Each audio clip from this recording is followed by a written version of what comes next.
Hello, welcome to Goodnight Flagstaff. I'm John Eastwood, and as a father and a grandfather, I've always enjoyed reading aloud to my children and grandchildren and their friends. Thank you for tuning in to our community story time. You can find a new chapter from a community-selected, family-friendly book at 8 p.m. each weeknight, now on the Literacy Center of Flagstaff's social media channels and on Creator Radio, a local online radio station. The Literacy Center is kindly stepping in to spearhead Goodnight Flagstaff going forward. The previous chapter is still replayed on Creator Radio each weeknight at about 7:45 p.m., just before the new chapter airs. You can also listen to all previous Goodnight Flagstaff recordings on YouTube, Facebook, and Instagram. We are currently reading from the Chronicles of Narnia by C.S. Lewis, Book 4, Prince Caspian. If you'd like to check out any of the Narnia books to read along with us at home, they are all available in the Hoopla app with your Flagstaff or Coconino County library card. Check one out today. Please email us if you'd like to join our team of readers and connect with your community through shared story time. All ages welcome. Our email is goodnightflagstaff@gmail.com. Last time, when we read together, we found ourselves back with not yet grown-up Susan, Lucy, Edmund, and Peter, the same children who went through the wardrobe in The Lion, the Witch, and the Wardrobe. They had come into England, you will remember, the same hour they had left, even though they had all grown up and become kings and queens in Narnia while they were gone. We just saw them again, waiting at a train station to go back to school after their time at the professor's country house, when suddenly they were pulled through to Narnia and found themselves at the beach. "This wasn't a garden," Susan said presently. "It was a castle, and this must have been the courtyard." "I see what you mean," said Peter. "Yes, that is the remains of a tower. And there is what used to be a flight of steps going up to the top of the walls. And look at those other steps, the broad, shallow ones, going up to that doorway. It must have been the door into the great hall." "Ages ago, by the look of it," said Edmund. "Yes, ages ago," said Peter. "I wish we could find out who the people were that lived in this castle and how long ago." "It gives me a queer feeling," said Lucy. "Does it, Lou?" said Peter, turning and looking hard at her. "Because it does the same to me. It is the queerest thing that has happened to us this queer day. I wonder where we are and what it all means." While they were talking, they had crossed the courtyard and gone through the other doorway into what had once been the hall. This was now very like the courtyard, for the roof had long since disappeared, and it was merely another space of grass and daisies, except that it was shorter and narrower, and the walls were higher. Across the far end, there was a kind of terrace about 3 feet higher than the rest. "I wonder if it really was the hall," said Susan. "Is that terrace kind of thing? What is that?" "Why, you silly," said Peter, who had become strangely excited. "Don't you see? That was the dais where the high table was, where the king and great lords sat. Anyone would think you had forgotten that we ourselves were once kings and queens and sat on a dais just like that in our great hall. In our castle of Cair Paravel," continued Susan in a dreamy and rather sing-song voice, "at the mouth of the great river of Narnia. How could I forget?" "How it all comes back," said Lucy. "We could pretend we were in Cair Paravel now. This hall must have been very like the great hall we feasted in." "But unfortunately without the feast," said Edmund. "It's getting late, you know. Look how long the shadows are, and have you noticed that it isn't so hot?" We shall need a campfire if we've got to spend the night here, said Peter. I've got matches. Let's go and see if we can collect some dry wood. Everyone saw the sense of this, and for the next half hour they were busy. The orchard through which they had first come into the ruins turned out not to be a good place for firewood. They tried the other side of the castle, passing out of the hall by a little side door into a maze of stony humps and hollows, which must once have been passages and smaller rooms, but was now all nettles and wild roses. Beyond this, they found a wide gap in the castle wall and stepped through into a wood of darker and bigger trees, where they found dead branches and rotten wood and sticks and dry leaves and fir cones in plenty. They went to and fro with bundles until they had a good pile on the dais. At the fifth journey, they found the well, just outside the hall, hidden in weeds, but clean and fresh and deep when they had cleared these away. The remains of a stone pavement ran halfway round it. Then the girls went out to pick some more apples, and the boys built the fire, and on the dais and fairly close to the corner between the two walls, which they thought would be the snuggest and warmest place. They had great difficulty in lighting it and used a lot of matches, but they succeeded in the end. Finally, all four sat down with their backs to the wall and their faces to the fire. They tried roasting some of the apples on the ends of sticks. But roast apples are not much good without sugar, and they are too hot to eat with your fingers till they are too cold to be worth eating. So they had to content themselves with raw apples, which, as Edmund said, made one realize that school suppers weren't so bad after all. I shouldn't mind a good thick slice of bread and margarine this minute, he added. But the spirit of adventure was rising in them all, and no one really wanted to be back at school. Shortly after the last apple had been eaten, Susan went out to the well to get another drink. When she came back, she was carrying something in her hand. "Look," she said in a rather choking kind of voice, "I found it by the well." She handed it to Peter and sat down.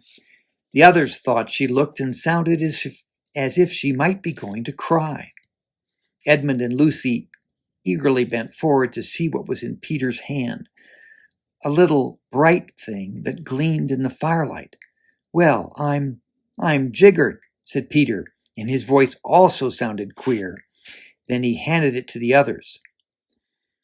All now saw what it was, a little chess knight, ordinary in size, but extraordinarily heavy because it was made of pure gold. And the eyes in the horse's head were two tiny little rubies, or rather one was, for the other had been knocked out. "Why," said Lucy, "it's exactly like one of the golden chessmen we used to play with when we were kings and queens at Cair Paravel." "Cheer up, Sue," said Peter to his other sister. "I can't help it," said Susan. "It brought back, oh, such lovely times. And I remembered playing chess with fauns and good giants and the mer people singing in the sea and my beautiful horse and now," said Peter in a quite different voice, "it's about time we four started using our brains." "What about?" asked Edmund. "Have none of you guessed where we are?" said Peter. Go on," said Lucy. "I felt for hours that there was some wonderful mystery hanging over this place." "Fire ahead, Peter," said Edmund. "We're listening." "We are in the ruins of Cair Paravel itself," said Peter. "But I say," replied Edmund, "I mean, how do you make that out? This place has been ruined for ages. Look at all those big trees growing right up at the gates. Look at the very stones. Anyone can see that nobody has lived here for hundreds of years." "I know," said Peter. "That is the difficulty. But let's leave that out for the moment. I want to take the points one by one. First point, this hall is exactly the same shape and size as the hall at Cair Paravel. Just picture a roof on this and a colored pavement instead of grass and tapestries on the walls, and you get our royal banqueting hall. No one said anything. Second point, continued Peter. The castle well is exactly where our well was, a little to the south of the great hall, and it is exactly the same size and shape. Again, there was no reply.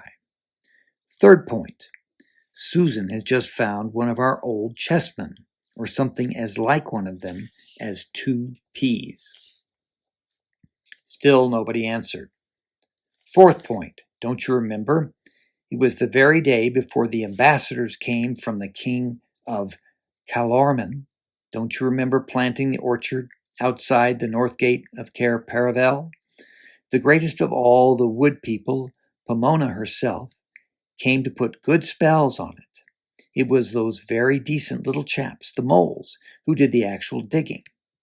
Can you have forgotten that funny old Lily Gloves, the chief mole leaning on his spade and saying, "Believe me, your majesty, you'll be glad of these fruit trees one day"? And by Jove, he was right. I do, said Lucy, and clapped her hands. But look here, Peter, said Edmund. This must be all rot. To begin with, we didn't plant the orchard slap up against the gate. We wouldn't have been such fools. No, of course not, said Peter, but it has grown up to the gate since. And for another thing, said Edmund, Cair Paravel wasn't on an island. Yes, I've been wondering about that, but it was on a peninsula, jolly near an island. Couldn't it have been made an island since our time? Somebody has dug a channel. But half a moment, said Edmund. You kept saying, since our time. But it's only a year ago since we came back from Narnia. And you want to make out that in 1 year, castles have fallen down and great forests have grown up and little trees we saw planted ourselves have turned into a big old orchard and goodness knows what else. It's all impossible. There's one thing, said Lucy. If this is Cair Paravel, there ought to be a door at this end of the dais. In fact, we ought to be sitting with our backs against it at this moment. You know, the door that led down to the treasure chamber. I suppose there isn't a door, said Peter, getting up. The wall behind them was a mass of ivy. We can soon find out, said Edmund, taking up one of the sticks they had laid ready for putting on the fire. He began beating the ivied wall. Tap, tap went the stick against the stone, and again, tap, tap, and then all at once, boom, boom, with a quite different sound, a hollow, wooden sound. Great Scott, said Edmund. We must clear this ivy away, said Peter. Oh, do let's leave it alone, said Susan. We can try it in the morning. If we've got to spend the night here, I don't want an open door at my back and a great big black hole that anything might come out of, beside the draft and the damp. It'll soon be dark. Susan, how can you? Said Lucy with a reproachful glance. But both the boys were too much excited to take any notice of Susan's advice. They worked at the ivy with their hands and with Peter's pocket knife till the knife broke. After that, they used Edmund's. Soon the whole place where they had been sitting was covered with ivy, and at last they had the door cleared. Locked, of course, said Peter. But the wood's all rotten, said Edmund. We can pull it to bits in no time, and we'll make extra firewood. Come on. It took them longer than they expected, and before they had done, the great hall had grown dusky, and the first star or two had come out overhead. Susan was not the only one who felt a slight shudder as the boys stood above the pile of splintered wood, rubbing the dirt off their hands and staring into the cold, dark opening they had made. Now for a torch, said Peter. Oh, what is the good, said Susan. And as Edmund said, I'm not saying it now, Edmund interrupted. I still don't understand, but we can settle that later. I suppose you're coming down, Peter? We must, said Peter. Cheer up, Susan. It's no good behaving like kids now that we are back in Narnia. You're a queen here. And anyway, no one could go to sleep with a mystery like this on our minds. They tried to use long sticks as torches, but this was not a success. If you held them with the lighted end up, they went out. And if you held them the other way, they scorched your hand and the smoke got in your eyes. In the end, they had to use Edmund's electric torch. Luckily, it had been a birthday present less than a week ago, and the battery was almost new. He went first, with the light. Then came Lucy, then Susan, and Peter brought up the rear. "I've come to the top of the steps," said Edmund. "Count them." 1, 2, 3, said Edmund, as he cautiously went down, and so on, up to 16. "And this is the bottom," he shouted back. "Then it really must be Cair Paravel," said Lucy. "There were 16. Nothing more was said till all four were standing in a knot together at the foot of the stairway. Then Edmund flashed his torch slowly round. "Oh," said all the children at once.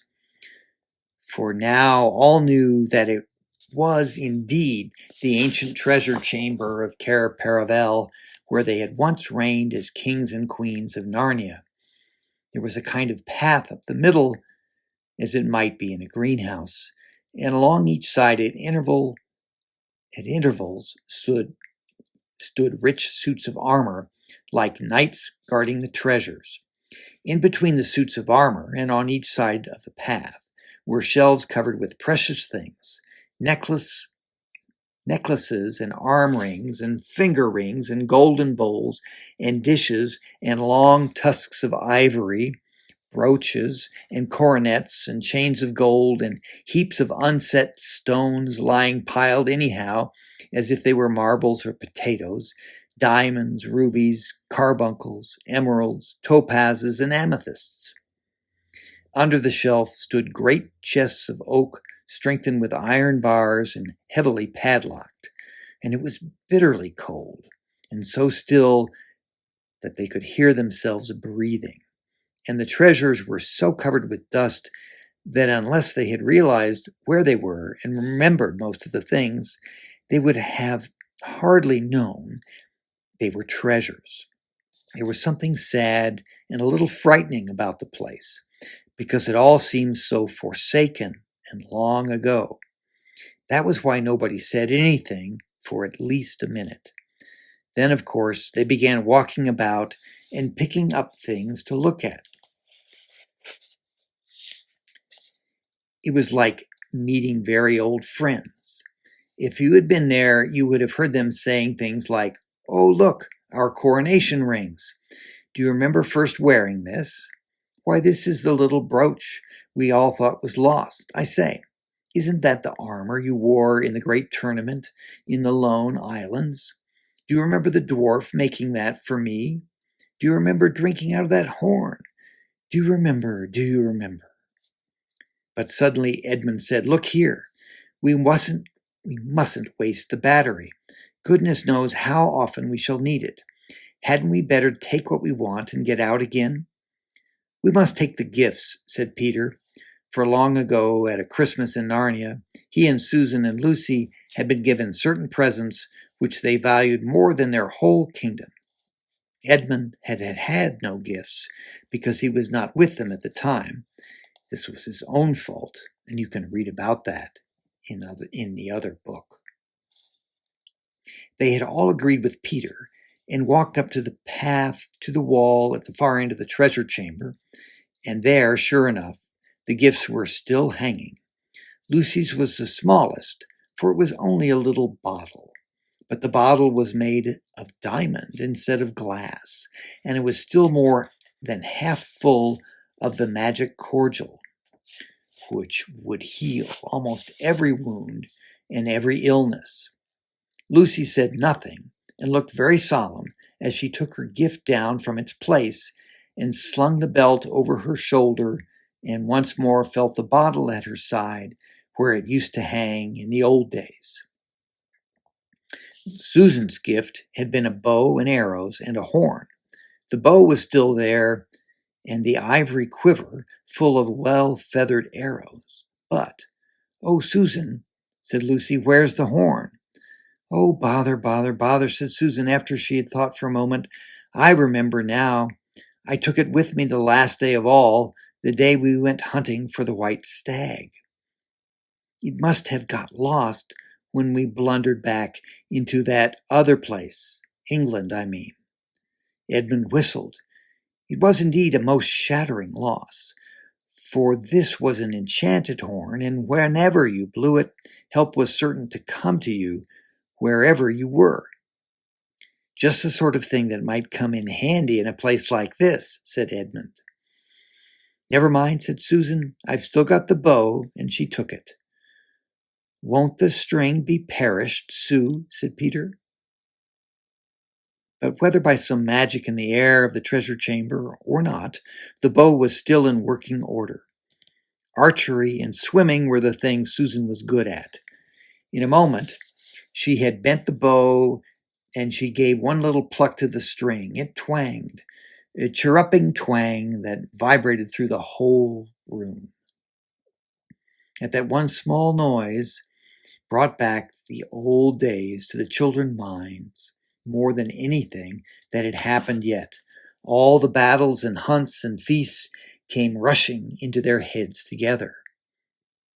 Then she unstrung the bow again and slung the quiver at her side.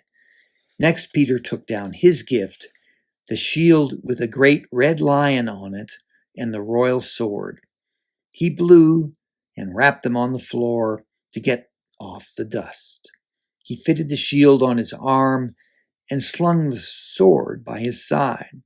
He was afraid at first that it might be rusty and stick to the sheath, but it was not so. With one swift motion, he drew it and held it up, shining in the torchlight. "It is my sword Rindun," he said. "With it I killed the wolf."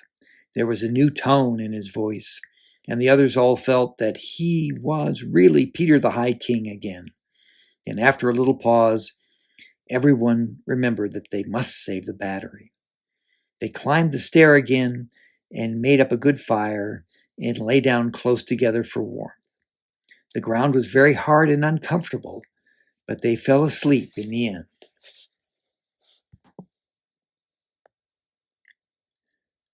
And that's the end of Chapter 2. Thank you for tuning in. Join us Thursday night for Chapter 3 of Prince Caspian by C.S. Lewis. Good night, Flagstaff.